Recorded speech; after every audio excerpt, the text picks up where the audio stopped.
Beban di rumah itu bukan lagi hanya janin. Sejak yang muda pergi, yang tua harus mengisi kekosongan. Malam itu di dapur ia berbisik dengan mata memohon. Ia hanya ingin sedikit panas. Secerca api untuk sumbu yang sudah lama padam. Hal baik ini terjadi ketika anakku yang selalu sibuk dengan kerjaannya. Mau enggak aku harus bantu untuk keperluan istrinya. Aku Tejo, duduk di teras sambil menyesap kopi. Udara pagi terasa dingin, menusuk kulit, tapi pikiranku jauh lebih dingin dari suhu di luar. Aku adalah pensiunan yang seharusnya menikmati masa tua, menghabiskan waktu dengan tenang. Namun sejak Santi menantuku yang cantik dan lembut, hamil besar, kehidupan di rumah ini bergeser drastis. Rumah terasa seperti medan perang emosi yang sunyi, penuh kebutuhan tak terucapkan dan kehadiran yang dipaksakan. Aku diangkat menjadi prajurit tunggal, bertugas melayani di tengah absennya komandan sejati. Aku merasa terperangkap dalam pusaran tanggung jawab yang seharusnya diemban oleh putraku. Angga putra semata wayangku adalah penyebab utama aku berada di posisi yang serba salah ini. Ia manajer muda yang ambisius di perusahaan multinasional. Gajinya besar, dan karirnya melesat cepat. Namun ia membayar kesuksesan finansialnya dengan mata uang waktu dan kehadiran yang tak ternilai harganya. Seluruh waktunya habis di kantor. Terenggut rapat-rapat mendadak, panggilan konferensi larut malam, dan proyek-proyek ambisius yang seolah tak berujung. Ia meninggalkan Santi, yang kini tubuhnya membesar dan rapuh. Butuh segalanya, mulai dari dukungan fisik hingga sekadar teman bicara, sendirian. Rasa kecewa sebagai seorang ayah bercampur aduk dengan rasa kasihan yang kian mendalam terhadap menantuku. Angga seakan melupakan inti dari pernikahan, hanya fokus pada status dan finansial belaka. Sejak memasuki trimester ketiga, Santi benar-benar mengandalkanku sepenuhnya. Dan sebagai orang tua, aku tidak bisa menolak. Aku yang setiap pagi harus memasak makanan yang sesuai dengan selera ngidamnya. Aku yang harus mengantarnya ke jadwal kontrol dokter kandungan. Dan aku yang memastikan bantal-bantal di tempat tidurnya tersusun nyaman untuk punggungnya yang sakit. Dalam setiap detail kecil yang kupersembahkan, Santi menatapku dengan mata yang penuh rasa terima kasih yang mendalam. Sebuah pandangan yang terlalu lama dan terlalu tulus. Pergeseran halus dari kepatutan itu terjadi perlahan, dimulai dari hal-hal yang wajar dan tak terhindarkan. Puncaknya adalah suatu malam yang sunyi, sekitar pukul 3 pagi, ketika Santi terjaga dengan erangan tertahan karena kram hebat menyerang betisnya. Angga tentu saja tidak pulang. Sebuah pesan singkat, jam 11 malam, tanpa janji kembali. Aku mendengar panggilannya yang lirih dari kamar sebelah. Dan sebagai satu-satunya pria di rumah, aku yang harus sigap dan masuk. Aku yang harus memizat betisnya yang tegang dan keras. Sentuhan itu murni pengabdian. Sebuah pertolongan darurat. Terima kasih ya Pak.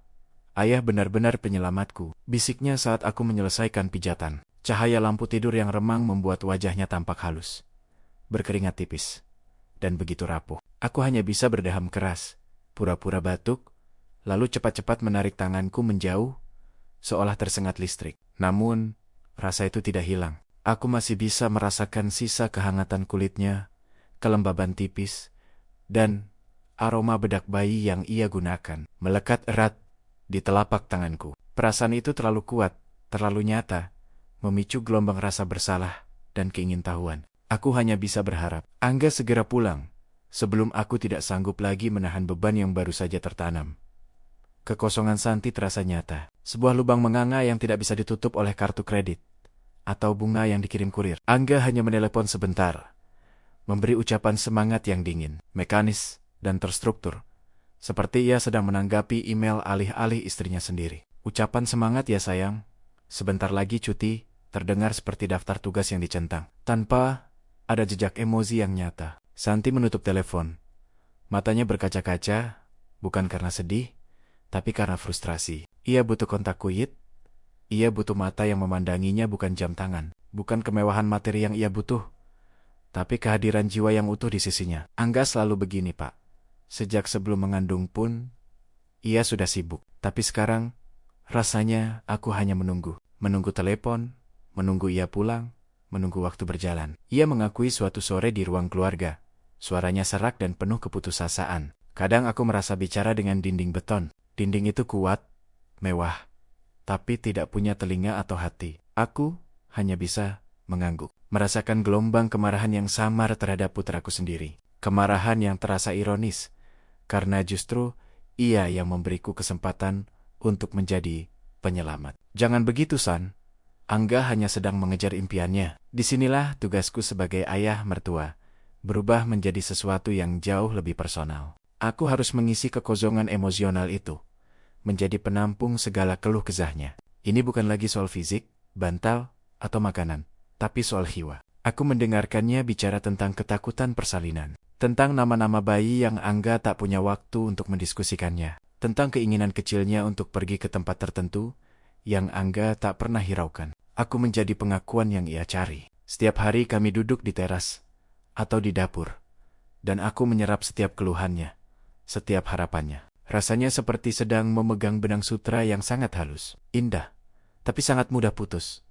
Hubungan kami semakin dalam melalui momen-momen yang biasa. Tiba saatnya percakapan yang unik dan menggoda, titik balik yang tak terhindarkan. Kami sedang di dapur, aku menyiapkan minuman dingin, dan ia menyandarkan tubuh besarnya ke meja konter. Pandangannya kosong menatap keluar jendela. Ini sudah bulan ke-9, Pak.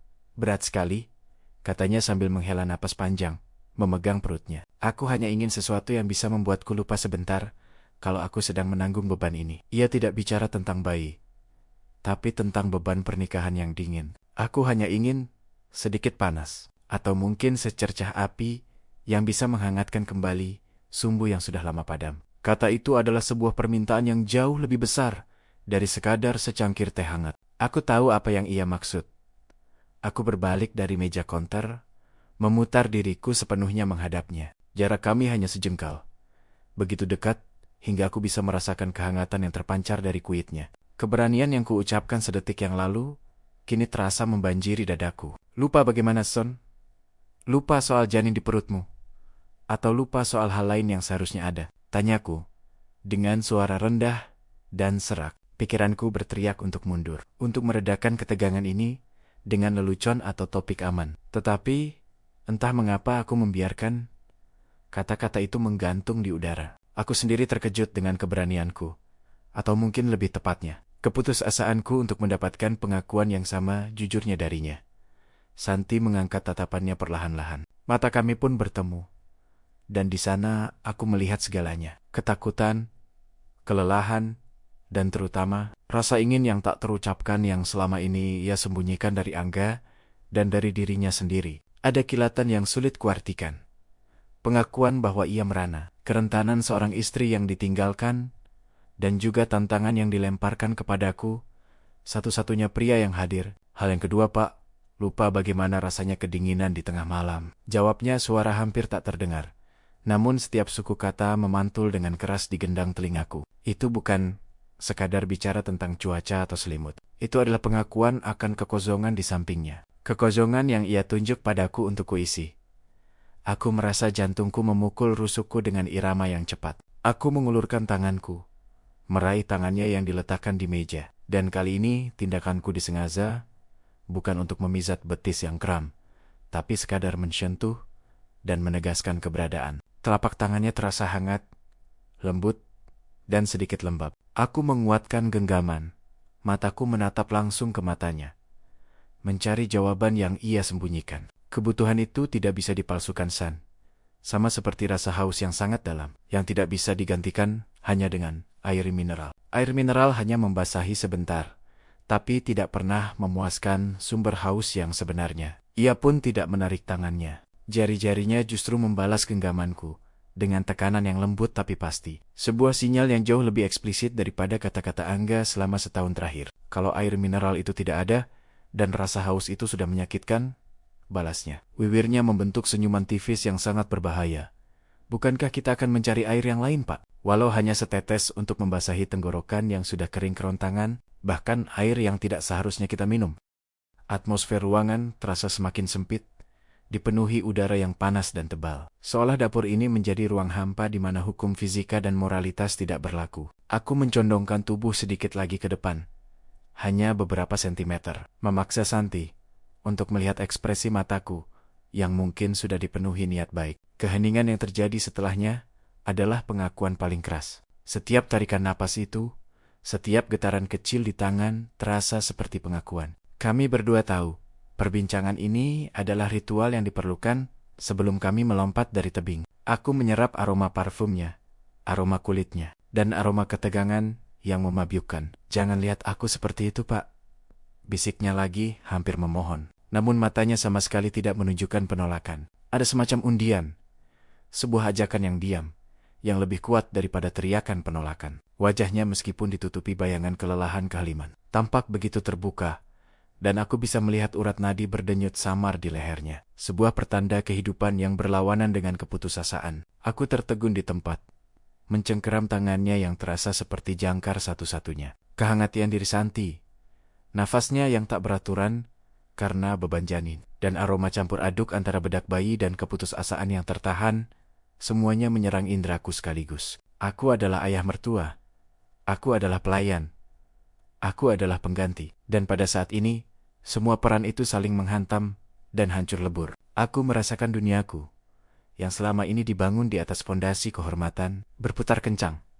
Aku tahu batas itu sudah berada di ujung jurang, dan di bawah kami terbentang jurang moral yang gelap. Angga tidak ada yang tahu. Ini adalah kemarahan Angga yang terwujud. Sebuah pembalasan diam-diam atas pengabaiannya. Aku menatap Santi, dan aku melihat bukan lagi menantuku, melainkan seorang wanita yang tenggelam, yang secara insting meraih siapapun yang kebetulan lewat untuk bertahan hidup. "San," kataku dengan suara nyaris tak terdengar, memanggilnya dengan cara yang baru. "Apapun yang terjadi di rumah ini malam ini adalah rahasia kita. Rahasia yang Angga sendiri yang menciptakannya karena ketidakpeduliannya." Kalimat itu adalah justifikasi terakhirku, sebongkah es yang kuletakkan di atas bara api.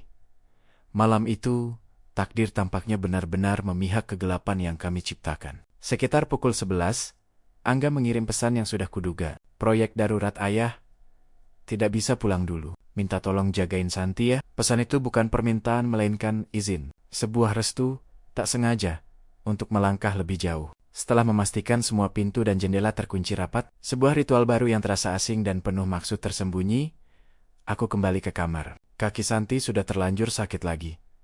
Atau setidaknya, itu alasan yang kupegang teguh. Aku membawakan segelas air hangat sebagai kedok, mencoba mengembalikan nuansa kepatutan. Namun, langkahku menuju kamarnya terasa seperti langkah yang sudah ditakdirkan. Ketika aku berdiri di ambang pintu, melihat penampakan Santi yang membesar di bawah selimut, aku tahu gelas air itu tidak akan pernah cukup. Keheningan malam itu mematikan, hanya dipecah oleh tarikan napas yang semakin cepat dan teratur. Ini adalah sebuah pelepasan ganda.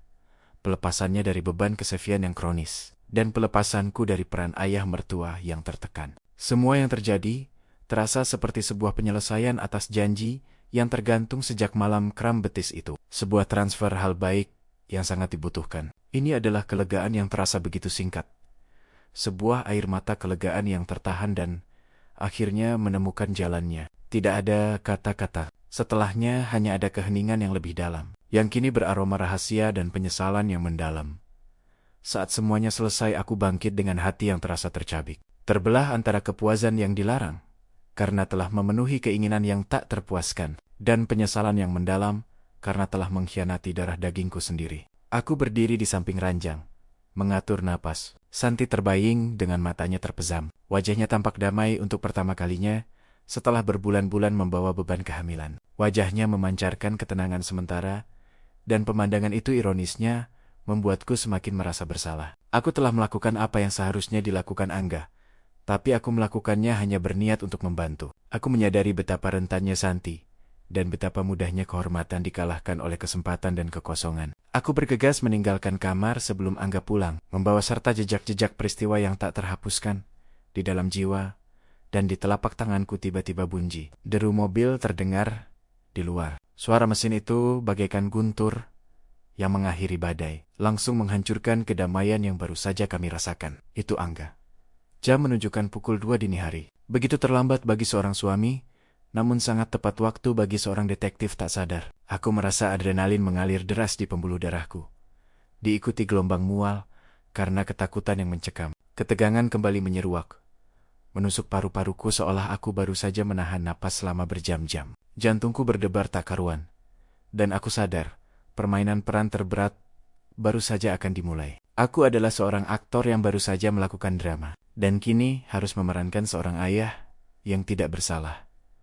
Aku bergerak cepat keluar dari kamar. Seolah-olah waktu bergerak mundur, dan aku harus menghapus setiap detik keberadaanku di sana. Aku merapikan kerah bajuku yang sedikit miring, menyeka sisa keringat dingin di pelipis, dan mencoba mengatur wajahku agar kembali pada ekspresi lelah dan perhatian yang biasa ku demonstrasikan di hadapan Angga. Kekacauan batin yang baru saja terjadi harus disembunyikan di balik topeng seorang ayah, mertua Tejo yang normal, yang terjaga larut malam demi kesehatan menantunya. Aku berjalan menuju pintu depan dengan langkah yang dipaksakan normal, berharap Angga tidak memperhatikan keanehan pada langkahku atau kemerahan samar di mataku. Ayah belum tidur. Angga masuk dengan tubuh yang terhuyung oleh kelelahan dan aroma asap rokok yang samar. Ia tampak terkejut melihatku berada di ruang tamu sepagi itu. "Iya nak, ayah baru saja dari kamar Santi. Dia butuh air minum hangat dan kakinya kram lagi. Tadi ayah pijat sebentar." Angga hanya mengangguk, terlalu lelah untuk mencurigai apapun. Matanya yang merah dan kantung matanya yang hitam adalah bukti kegagalan Angga. Sebuah kegagalan yang kini menjadi pembenaran yang dilarang. "Syukurlah ada ayah," katanya, sebuah pujian yang kini terdengar seperti ejekan pahit. Ia bahkan tidak bertanya bagaimana keadaan istrinya. Dia hanya merasa lega karena bebannya sudah diurus orang lain. Saat Angga berbalik menuju kamar mandi, Santi muncul di ambang pintu kamarnya. Wajahnya yang baru pulih dari klimaks emosional terlihat lelah. Namun matanya terbuka lebar, memancarkan rasa lega dan ketegangan yang sama. Kami bertukar pandang di atas kepala Angga. Pandangan itu penuh rahasia yang hanya kami berdua fahami. Sebuah janji mengerikan untuk diam yang terucap tanpa suara. Ada rasa takut yang luar biasa, namun terselip secercah kepuasan yang membuatku merinding. Aku bisa membaca pikirannya, dan ia pasti bisa membaca pikiranku. Sejak saat itu, setiap pagi, aku dan Santi menjalani sandiwara di depan Angga. Kami adalah mertua dan menantu yang patuh. Rutinitas kembali, makanan disiapkan, jadwal dokter ditaati. Angga kembali pada kegiatannya yang padat, merasa tenang karena ayah sudah mengurus semuanya. Namun, setiap kali pandangan kami bertemu, di dapur saat Angga mengambil sarapan terburu-buru, atau di teras ketika aku menyiram bunga, aku tahu kami berbagi jembatan yang rapuh. Ketegangan itu kini bukan lagi soal keinginan itu, tapi soal ketakutan akan terbongkarnya rahasia. Sebuah benih kebohongan yang kini tumbuh subur di samping benih kehidupan yang sedang dikandung Santi. Kami adalah partner, terperangkap selamanya oleh keheningan yang mematikan dan konsekuensi yang mengintai.